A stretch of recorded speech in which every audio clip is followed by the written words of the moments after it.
Welcome to the deep dive. Today we're pulling back the curtain on an organization that, well, it operates mostly behind the scenes, Hmm. but it shapes the financial rules of engagement for, countries and businesses all over the planet. That's right. So if you work anywhere near finance or compliance, understanding this group isn't just helpful, it's pretty fundamental. Absolutely. I mean, think about it. In today's global economy, illicit money, it can zip across borders in seconds. Instantaneously. Exactly. So Wow. you need some kind of counterforce. And this isn't just, dry technical stuff. No. It's really about protecting the integrity of the whole international financial system. Right. So our mission today, looking at the source material we've got, is to really unpack the Financial Action Task Force, the FATF. Yep, the FATF. What is it, really? Why does it have, well, so much clout? And how does its work directly impact, global crime fighting and the rules you deal with day to day? Let's get into it. Okay, so starting right at the beginning, what is the FATF? Why was it even created? Okay. So at its heart, the FATF is an intergovernmental body. Think of it like a global policymaker for finance. Okay. Its main job is setting the standards and promoting, effective ways to implement legal rules, regulations, operational stuff, For fighting what specifically? primarily money laundering, ML, and terrorist financing, key on TF, Yeah. but also related threats like proliferation financing. Proliferation financing. That's the WMD connection, right? Weapons of mass destruction. Exactly that. Making sure money doesn't flow towards developing those. And it didn't just appear, did it? There was a specific trigger. Correct. It was established way back 1989 Okay. by the G7 countries, actually, at a summit in Paris. Right, the G7. Yeah. And at that time, the sheer scale and, frankly, the complexity of money laundering was becoming really obvious. People were waking up to it. They were. Yeah. And governments realized, just working within their own borders, it wasn't cutting it anymore. Because the money doesn't respect borders. Precisely. Money moves globally, so the fight against the dirty money had to go global, too. The FATF was basically created to be that coordinated international response. So building like a united front against criminals abusing the system, does that global mission mean its reach is, well, massive? Absolutely massive, and that's really one of its key strengths. See, the FATF isn't just setting rules for its, 40 or so members. No. No, it sets the global benchmark, the standard for anti-money laundering, counter-terrorist financing, proliferation financing controls worldwide. Wow. How many countries are we talking about? Over 200 jurisdictions globally have committed to implementing these FATF standards. 200. That sounds like it gives the FATF some serious teeth. Immense leverage, yeah. Because so many places agree to follow FATF's lead, its recommendations essentially become the blueprint. The blueprint for what? National laws? Exactly. National and even regional financial crime laws everywhere. Countries want to align their legislation. Why? What's the incentive? Well, it signals, we're serious about fighting dirty money. Plus, it helps them plug into the global financial system more easily. And not aligning. Not aligning can have some pretty serious consequences down the line. Okay, this is where it gets really interesting, I think. How does it actually translate these big goals into like concrete steps for all those countries? It's No. not like they have, FATF police patrolling banks globally. No, not quite. It works through its 40 The recommendations. 40 recommendations. Okay. These are the core standards. They first came out in 1990, but they get updated periodically, as threats change. And they lay out what exactly? They provide a really comprehensive framework for what an effective AML-CTF system should look like at the country level. Sounds pretty detailed. Can you give us a sense of maybe the key areas they cover? Sure. I mean, they touch on almost everything finance crime related. They start with the basics, like countries needing to assess their own risks. Figure out where their vulnerabilities are. Exactly. And develop national strategies to deal with them. Then it gets into the real nuts and bolts. Uh-huh. Things like customer due diligence, CDD. Yeah. Basically knowing who your customer is and what they do. KYC, know your customer? That's a big part of it, yeah. And crucially, beneficial ownership transparency. Beneficial ownership. That comes up a lot. Making sure you know the real person behind a company, right? Not just layers of shells. Precisely. Because anonymity is, well, it's the criminal's best friend, isn't it? Absolutely. So by pushing for transparency on who really owns and controls companies and trusts, FATF aims to strip away that anonymity, make it much harder to hide dirty money. Makes sense. What else is key in those 40 recommendations? Well, there's requiring financial institutions to report suspicious transactions, STRs, Okay. keeping proper records, making sure sectors are supervised properly, enforcing sanctions, ensuring countries cooperate internationally on investigations. That international cooperation piece must be huge. Vital. And it's not just banks they're focused on either. Right, because criminals are creative. They use other channels. They do. So the recommendations also cover what FATF calls designated non-financial businesses and professions, or DNFBPs. Okay, who does that include? Think sectors like real estate agents, lawyers, accountants, dealers in precious metals or stones. Hmm, Places that handle large sums or could be used to obscure ownership. got it. Places vulnerable to exploitation. Exactly. And more recently, a huge focus has been on tackling risks from new tech, virtual assets, cryptocurrency. Right, the crypto challenge. That's a big one they're constantly updating guidance on. It sounds like they've built this framework that's, I don't know, flexible enough to adapt, almost like a global safety code for finance that keeps getting revised. That's actually a really good analogy. It is designed to work across very different legal systems, different financial markets. But the core principles stay the same. Exactly. The core principles about preventing abuse, those are non-negotiable. High standards are expected everywhere. Okay, but setting out the rules is, well, it's one step. How does FATF actually make sure countries are following through? They don't just trust them. Absolutely not. No, this is where the mutual evaluation process kicks in. And it's a major driver of change. Mutual evaluation sounds intense. It is. Essentially, every member country gets assessed by its peers on how well it's implementing those 40 recommendations. It's a rigorous peer review. Okay, so country A reviews country B and vice versa kind of thing. Sort of, yeah. Teams of experts from other member countries conduct the assessment. And what are they actually looking for during these evaluations? Two main things. First, technical compliance, Meaning? meaning does the country actually have the necessary laws, regulations, and institutional setups on the books as per FATF standards? Are the rules written down correctly? Okay, the legal framework. What's the second thing? The second and arguably more important aspect now is effectiveness. So not just having the law, but But is it actually working in practice? Are these laws and systems effective in detecting financial crime, investigating it, No. prosecuting it, getting convictions, recovering assets? so real-world results. Exactly. Yeah. It's not enough just to have the rules on paper anymore. You have to show they're making a difference. And, oh, what happens if a country doesn't measure up? I think I've heard about these infamous lists. Yes, the lists. That's the consequence mechanism, and it's what gives FATF a lot of its bite. Okay. Countries that aren't meeting the standards but are committed to fixing things might be placed under increased monitoring. That's often called the gray list. Increased monitoring, like being put on notice. Kind of, yeah. More scrutiny, more reporting requirements. Right. But then there's the blacklist. Right. Formally, it's the list of high-risk jurisdictions subject to a call for action. These are countries with serious strategic deficiencies, where FATF calls on all members to apply countermeasures. Countermeasures. What does being on one of those lists, gray or black, actually mean for a country? Or for, say, a business trying to operate there? The impact is pretty substantial. For a country on the gray list, and definitely the blacklist, it can really hurt foreign investment. Money gets scared away. Yeah. And international transactions become more expensive, more difficult. Banks in other countries get very wary.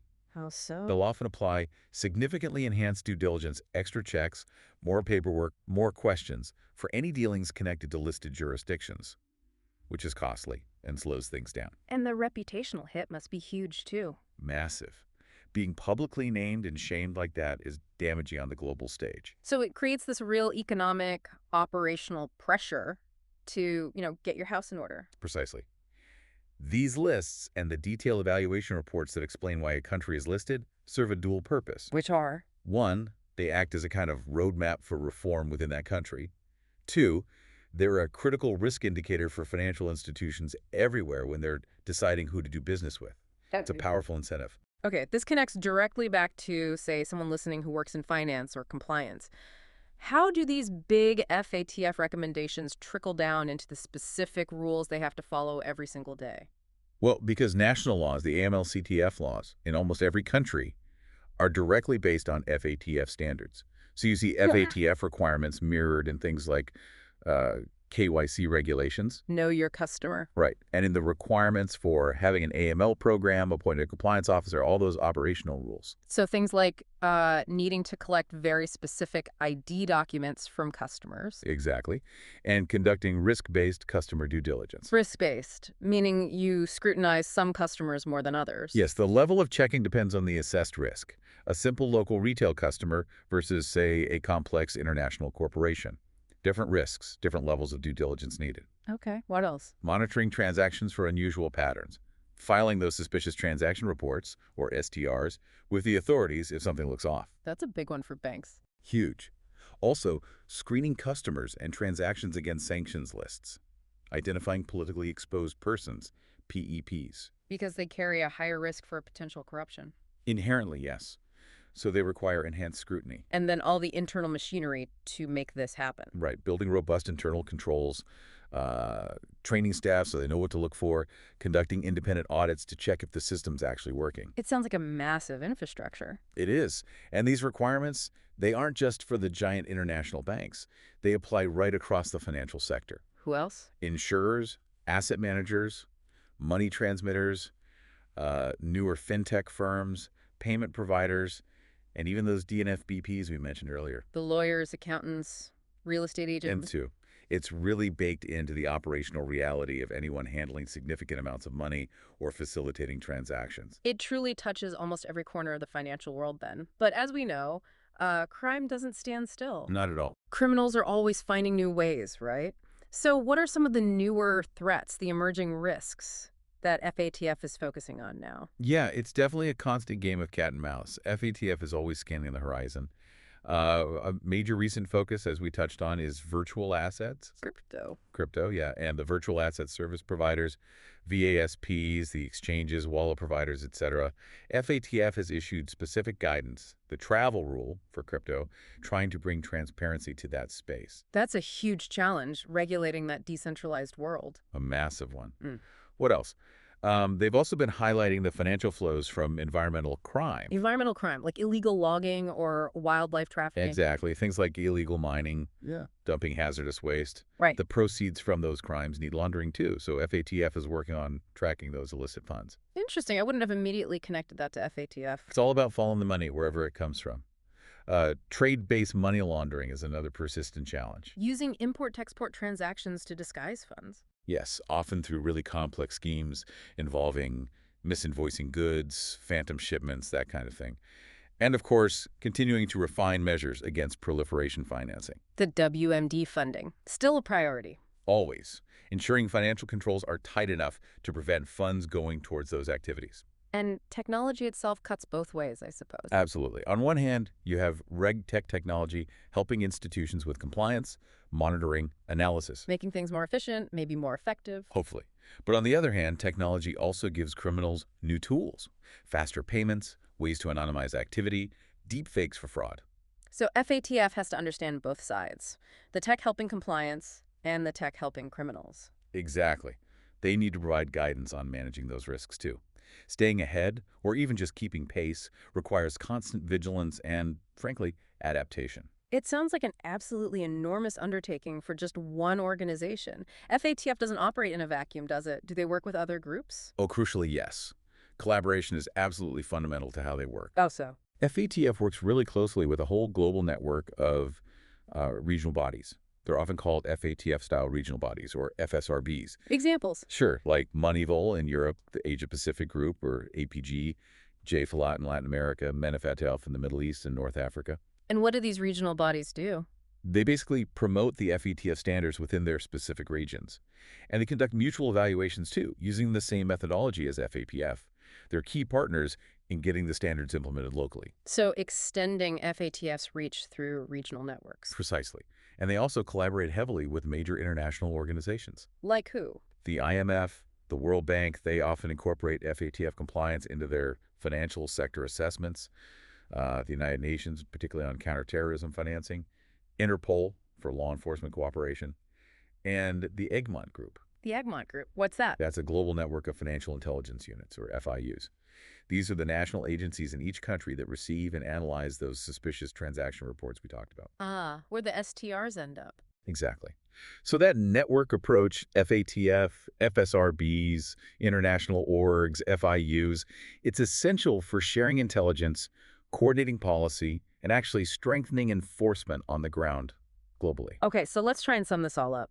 For someone listening, maybe working in finance, compliance, risk, even just international business, why is really getting FATF not just, interesting background info, but strategically vital? Because fundamentally, the entire global architecture for fighting financial crime, it's built on the foundation of FATF standards. Everything flows from them. Pretty much. If you're working in these fields, the regulatory expectations you face, the risk assessment frameworks you use, the audit requirements you have to meet, they are overwhelmingly shaped by FATF guidance and the national laws that put that guidance into effect. So understanding FATF helps you understand why you have to do certain things. Exactly. It explains the why behind KYC, AML programs, transaction monitoring, all of it. And what happens if you don't understand that framework, or if your institution isn't properly aligned? Well, it significantly increases your regulatory risk. You're more likely to face fines, sanctions, restrictions from regulators. Which can be costly. Very costly. It can also seriously complicate or even prevent cross-border business. It can damage or even sever correspondent banking relationships. Those relationships banks need to process international payments for each other. Exactly. They're the absolute plumbing of international finance. If other banks see you as high risk because you're not aligned with FATF standards, they might refuse to deal with you. So understanding FATF isn't just about, ticking compliance boxes. No, not at all. It's about understanding the very bedrock of global financial integrity and, frankly, how to operate safely and effectively within that system. It's fundamental. Right. So just to recap quickly, we've covered what the FATF is, this intergovernmental standards setter born in '89, how its 40 recommendations act as a global blueprint adopted by over 200 jurisdictions. Driving national laws. Exactly. We talked about the power of its mutual evaluations and those gray and black lists in holding countries accountable. The effectiveness checks. Right. And how all this translates directly into the daily rules and procedures for banks, fintechs, and many other businesses. The practical impact. Plus, its ongoing work to tackle evolving threats like crypto, environmental crime proceeds, and leveraging that whole network of collaboration. FSRBs, IMF, World Bank, Egmont. Yeah. Understanding FATF really does seem to shed light on the why behind so much financial regulation. It really does. It clarifies the coordinated global effort that's constantly underway, trying to keep illicit money out of the legitimate economy. Okay. And that leaves us with maybe a final thought to on. Given the just relentless speed of innovation by criminals. It is relentless. From ancient scams, getting digital makeovers, to complex cyber fraud, finding new ways to launder money from things like environmental crime. How effectively can any standard-setting body, even one as influential as FATF, truly hope to keep pace? That's the million-dollar question, isn't it? It feels like they're always reacting, maybe? How do you stay ahead of the sheer velocity and, frankly, the creativity of global illicit finance? It seems like a fundamental, ongoing challenge for the future. It absolutely is. A challenge for FATF, for governments, for institutions, Mm-hmm. for everyone involved in trying to keep the system clean.